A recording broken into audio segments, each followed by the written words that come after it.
But is the case of the Somerton Man? Somerton Man is Australia's most enduring mystery. The mystery of the Somerton Man has baffled the state.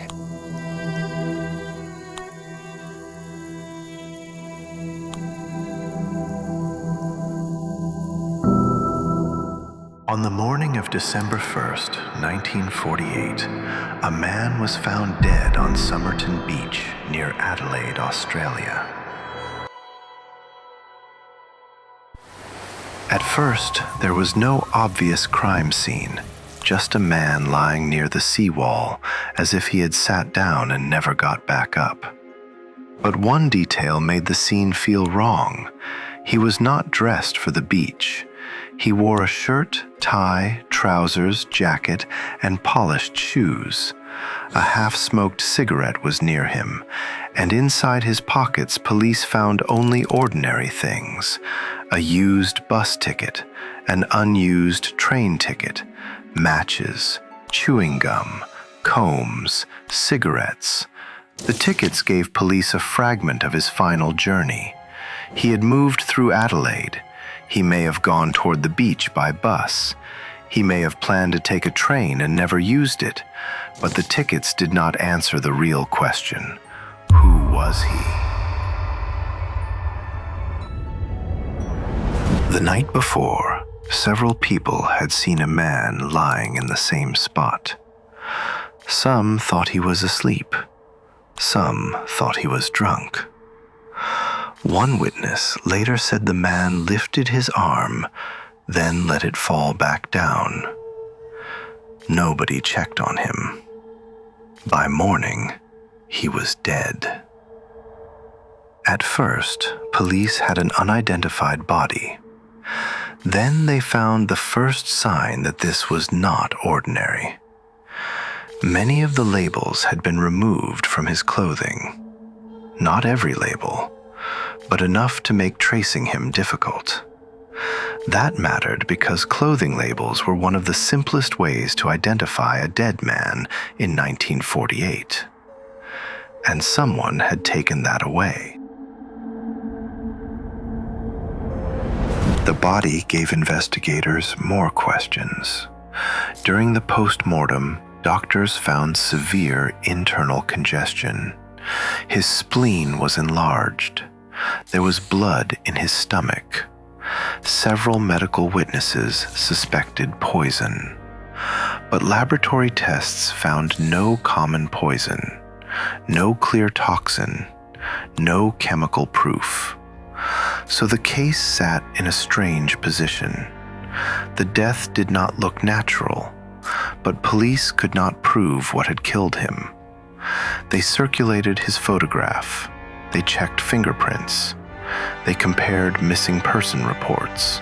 The dead man remained unknown.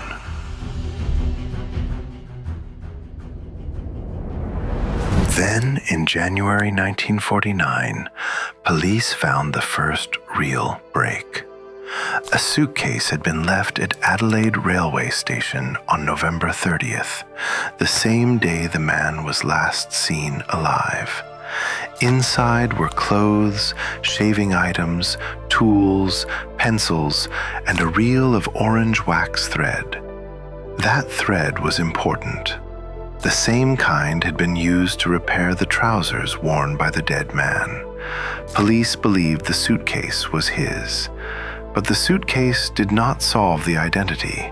It made the case stranger. Some clothing labels inside had also been removed. A few items carried the name Keane or T. Keane. For a moment, that looked like the answer, but no missing man named Keane matched the body. Months passed. Then police found the clue that made the Somerton Man case famous.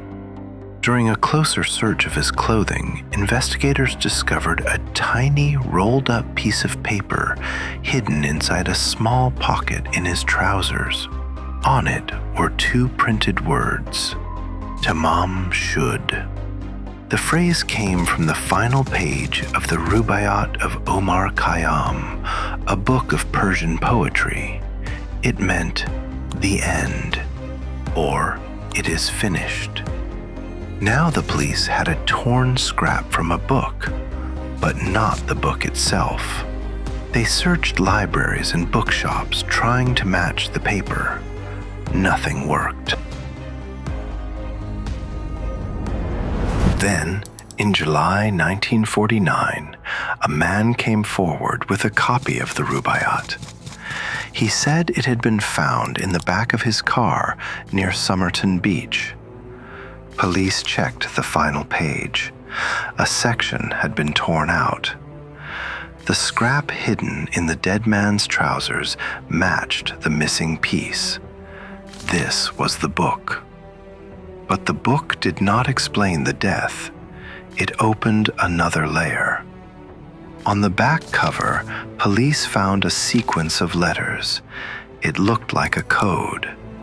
They also found telephone numbers. One number led to a woman living close to Somerton Beach. Her name was Jo Thomson. Police interviewed her. She denied knowing the dead man, but she gave them one detail that changed the direction of the investigation. During the war, she had given a copy of the Rubáiyát to a man named Alfred Boxall. For a short time, police thought they had solved it. Maybe the dead man was Boxall. But when they found Alfred Boxall, he was alive, and he still had his own copy of the Rubáiyát. Another lead collapsed. For more than 70 years, the man on Somerton Beach had no name. Then, in 2021, his body was exhumed for DNA testing. And in 2022, researchers announced a likely identification. They said the Somerton Man was probably Carl Charles Webb, an electrical engineer and instrument maker from Melbourne. Webb had separated from his wife. He had disappeared from the public record, and parts of his life appeared to fit the man found on the beach. But the name did not answer everything. So, after more than 70 years, the mystery changed shape. It was no longer only, who was the Somerton Man? It became, why was Carl Webb on that beach? Why was a line from a poetry book hidden in his pocket? Why did the trail lead to a woman near Somerton Beach? And why did the final clue left behind say only, Tamám Shud? It is finished.